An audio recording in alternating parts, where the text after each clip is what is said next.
Une station de rêve, un réveillon, et soudain, l'horreur. 40 morts.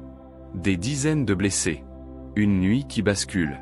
Et au milieu de ce drame, une voix connue, brisée. Anouchka Delon écrit « Mon cœur pleure ». Pourquoi ce lieu comptait-il tant pour elle?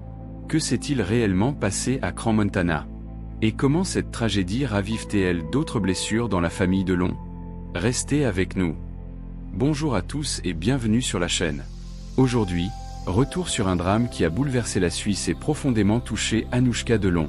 Dans la nuit du 31 décembre au 1er janvier, un incendie mortel éclate dans un bar de la station de ski de Crans-Montana.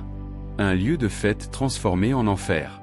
Et une réaction bouleversante de la fille d'Alain Delon. Ce qui devait être une soirée de réveillon mémorable s'est transformé en cauchemar. Des dizaines de personnes fêtent le passage à la nouvelle année dans un bar de Crans-Montana. Rire, musique, champagne, puis soudain, le feu. Selon les premières informations, l'incendie serait parti de bougies incandescentes fixées sur des bouteilles, portées par des serveuses. En quelques minutes, les flammes se propagent. La panique. Les cris, la fumée.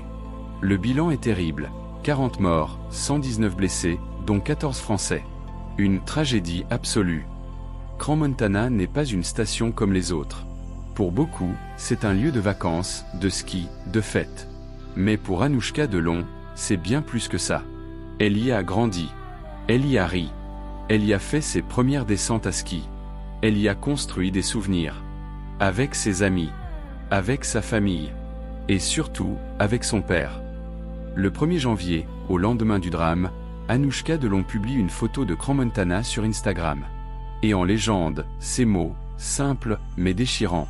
En ce 1er janvier, toutes mes pensées et ma force vont aujourd'hui à ma ville de cœur. Crans-Montana. Où j'ai ri, dévalé mes premières pistes de ski. Où j'ai fait la fête, me suis fait des amis. Mon père avait pour habitude de nous y emmener en vacances d'hiver. Il adorait cet endroit et moi aussi. Aujourd'hui mon cœur, lui, ne l'est pas à la fête. Il pleure pour cet endroit et ces gens que j'affectionne tant. Un message chargé de souvenirs, de nostalgie et de douleur. Dans ce message, une phrase résonne particulièrement. Mon père avait pour habitude de nous y emmener. Alain Delon aimait Crans-Montana. Il y emmenait ses enfants. C'était leur refuge, leur bulle. Leur parenthèse de bonheur.